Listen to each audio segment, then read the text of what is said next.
Le mois de mai est assurément mon préféré.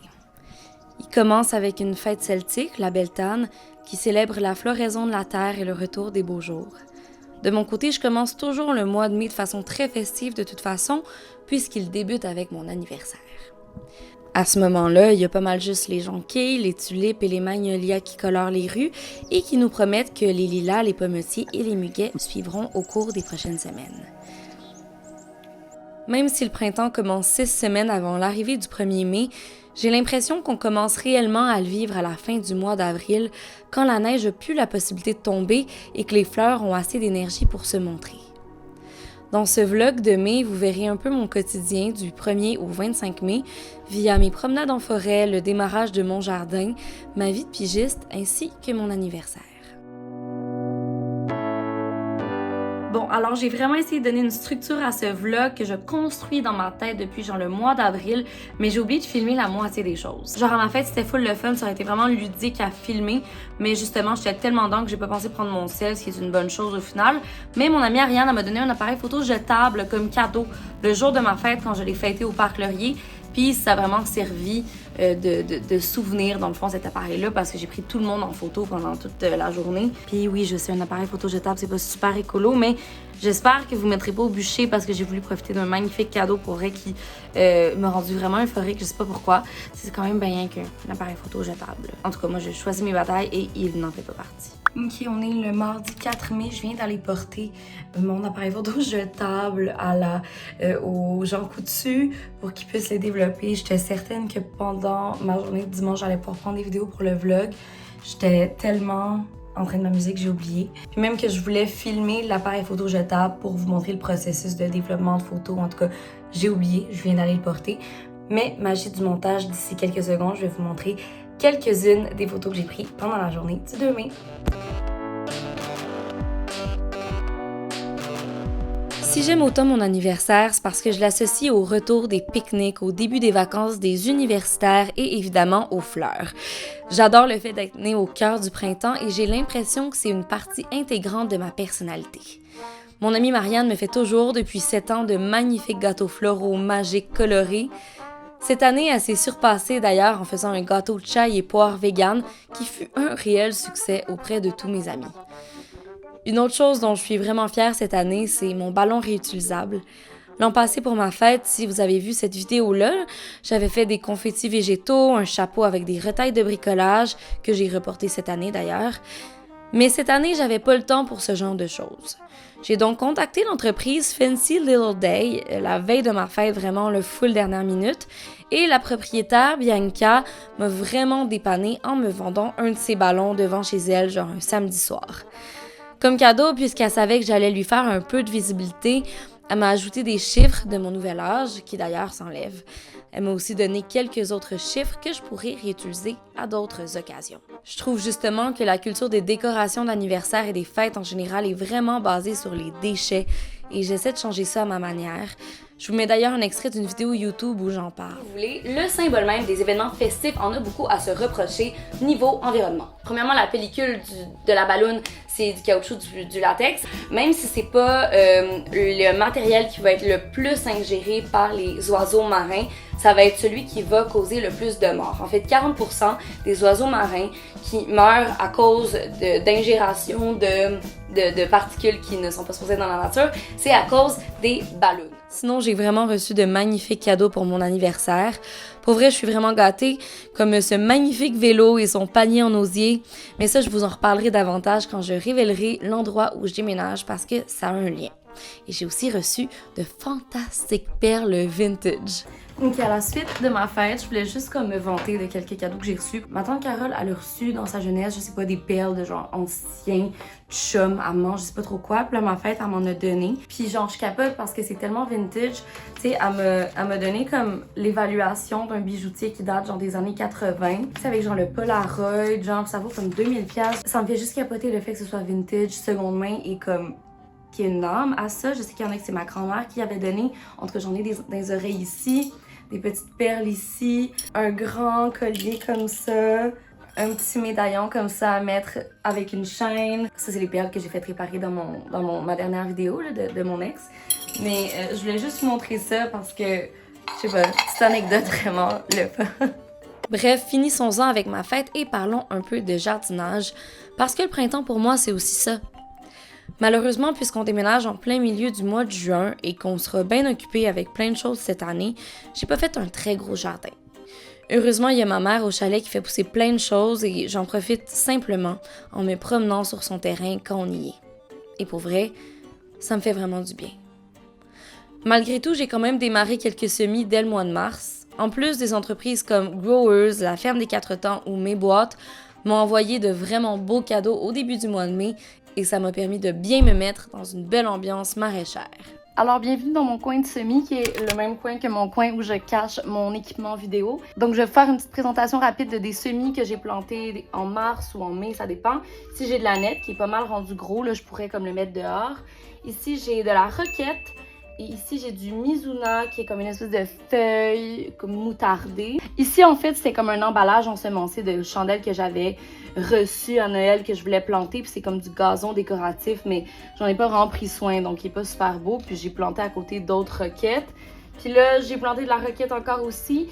Mais je voulais planter des semis de fleurs de pensée, mais je pense pas que c'est ça. Je pense que c'est autre chose qui a émergé à suivre. Puis ici, j'ai une lampe que ma mère m'a donnée à Noël, qui est parfaite pour les semis parce que dans le fond, bon, dans l'appart, on n'a pas beaucoup de lumière, mais en général, pour partir des semis, c'est toujours mieux de le mettre en dessous d'une lampe, ça coûte pas vraiment cher. Mais sinon, j'ai reçu des vraiment cool trucs par la poste au début du mois de mai. Donc, il y a la Ferme des Quatre Temps, qui est dirigée par le fermier Jean-Martin Fortier, que j'aime beaucoup, qui est derrière l'émission Les Fermiers, qui m'a envoyé un vraiment beau paquet de légumes de la Ferme des Quatre Temps.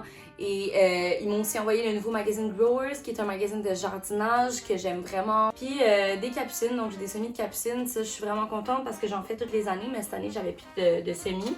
Puis il y a Mes Boîtes, qui est une entreprise qui fournit les semis puis les kits à semis pour faciliter la vie des gens. Donc j'ai montré le processus sur Instagram, mais c'est vraiment comme plein de mini sacs de terre, puis tu pouvais comme choisir ce que tu voulais planter, puis il y a comme un dôme. Puis ça fait genre 2 jours là, que je les ai plantés, donc là, les semis commencent à émerger. Mais en gros, c'est des mini concombres et des mini poivrons que j'ai commandés.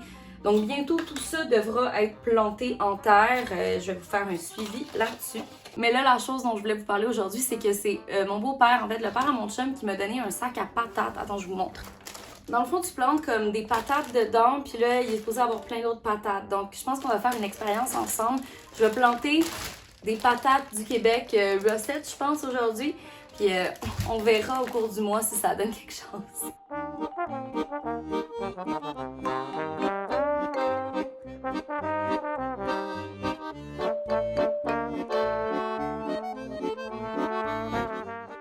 Entre-temps, j'ai vraiment essayé de profiter le plus possible des beaux jours à Montréal pour faire des activités extérieures comme voir mes amis dans des parcs, avant 9h30 bien sûr, ou même Gabriel et moi, on est allés au jardin botanique avec nos familles pour la fête des mères, en plus d'avoir passé, comme on le fait une semaine sur 2 depuis 1 an, de bons moments au chalet à travailler à distance.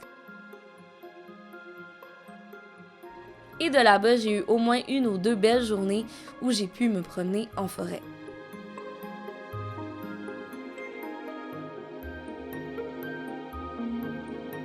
Contrairement à l'an passé où j'avais pas fait beaucoup de cueillettes, j'étais vraiment plus occupée avec la job et j'avais pas de journée entière disponible pour partir à la découverte et cuisiner mes trouvailles. J'ai quand même apprécié observer chaque naissance de plantes printanières émergeant en bordure de route ou en plein cœur de la forêt, comme les tussilages, les trilles, les érythrones, l'ail des bois, les différentes sortes de têtes de violon. Pour vrai, il y avait vraiment de tout. Il y avait aussi la fameuse Clintonie boréale qui avait suscité tout un débat sur Instagram, ou même des champignons printaniers un peu étranges et visiblement non comestibles.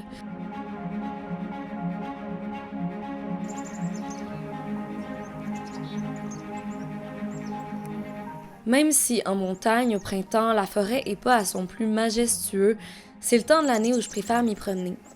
C'est comme si les animaux étaient soit encore un peu endormis, soit encore trop habitués au silence de l'hiver pour faire un vacarme monstre. Du moins, tôt le matin, avant de commencer ma journée de travail, la grande forêt derrière le chalet est assez silencieuse pour que les animaux puissent m'entendre arriver dès mon entrée dans leur lieu de culte.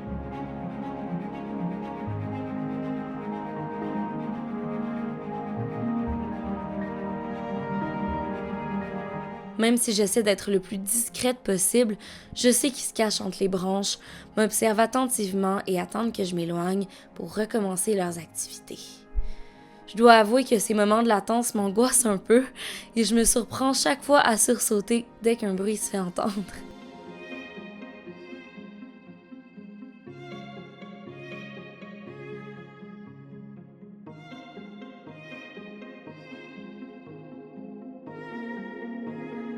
Malheureusement, j'ai pas eu beaucoup de temps ce mois-ci pour m'y promener très longtemps puisque j'ai eu un printemps très chargé.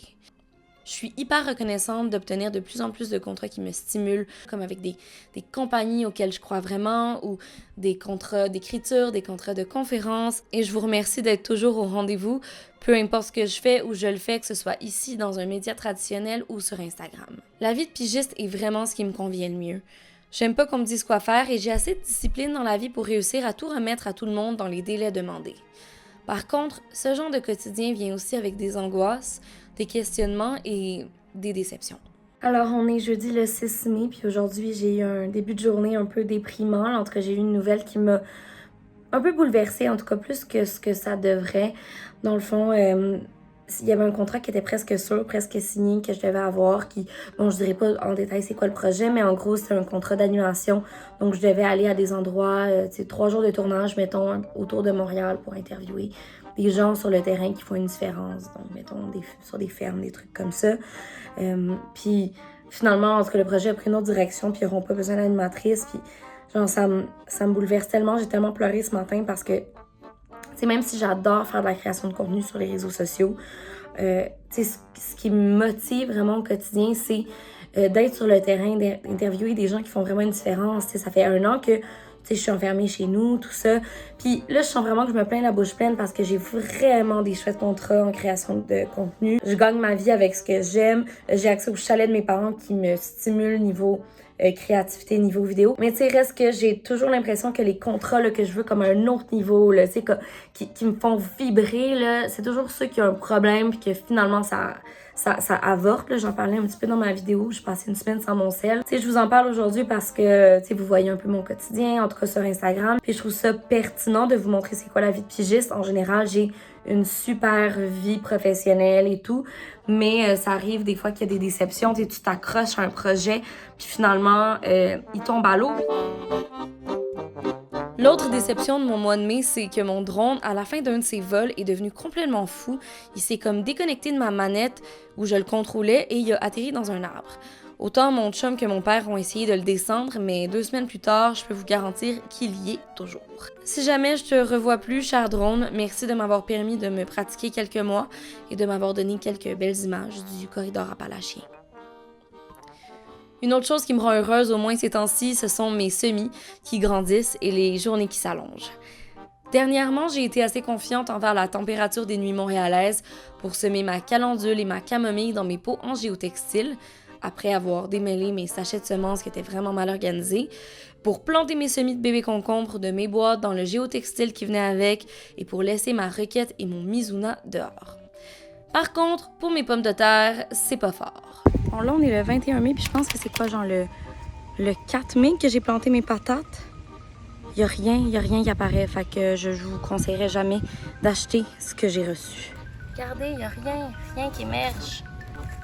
Genre, je m'attendais à pouvoir faire une super expérience concluante. Genre, vraiment le fun, c'est genre, vous auriez vu l'évolution de la patate en 3 semaines, mais écoutez, peut-être qu'au milieu de l'été, je vais pouvoir vous dire si c'est un flop total ou si jamais il y a quelque chose qui a émergé, mais j'ai jamais fait pousser ça de la patate. Donc, s'il y a quelqu'un qui écoute cette vidéo, qui est habitué, ben juste dites-moi si c'est normal que ça prenne 3 semaines à émerger ou si ce genre de sac et de technique, c'est juste vraiment un gros mensonge. Alors, 26 mai, je viens d'aller me faire vacciner au Parc olympique. C'était la chose la plus facile au monde. J'ai pas peur des aiguilles d'envie, puis genre, j'ai pas peur des vaccins. J'ai peur des prises de sang, par contre. Donc, c'est vraiment facile. Les infirmières étaient tellement fines, juste tout le personnel était wow! J'avais le goût de passer la journée avec eux, honnêtement. Donc, si vous avez peur des vaccins, vous hésitez encore, allez-y. Vous êtes full pris en charge. J'avais des questionnements après par rapport à d'autres trucs. Il y a une fille qui clairement était là pour ça, s'est assise, genre avec moi pendant 10 minutes. Elle a pris le temps de m'expliquer plein d'affaires Pour vrai, on a un super système de vaccination au Québec en ce moment, puis je vous le conseille fortement. En tout cas, moi, je suis juste tellement contente d'avoir été vaccinée. Ça s'est tellement bien passé. J'ai eu Pfizer, j'ai pas eu mal, j'ai pas mal en ce moment. Après ça, c'est peut-être juste moi, mais voilà, je suis vraiment contente. C'est ce qui met fin à mon vlog de mai. J'espère que vous avez apprécié la vidéo. N'oubliez pas de mettre un pouce, de commenter comment va votre jardin cette année, si vous avez des trucs à me donner pour les patates, peu importe. Et j'ai envie de vous laisser sur la phrase suivante: manger local cet été. J'en ai pas parlé dans ma vidéo, mais pour vrai, tu sais, il y a les fraises qui sont sorties cette semaine, il y a les asperges qui sont là depuis le début du mois de mai, il reste des têtes de violon, il y a sûrement des marchés où ils vendent des morilles. Bref, je trouve que la fin du mois de mai, le début du mois de juin, c'est le moment parfait pour découvrir les possibilités de notre climat, pour découvrir de nouveaux agriculteurs pas loin de chez vous, de les encourager, de manger des meilleurs fruits et légumes que s'ils avaient été transportés de loin. Bref, j'ai envie de vous dire ça pour terminer. Puis, je vous souhaite une belle semaine.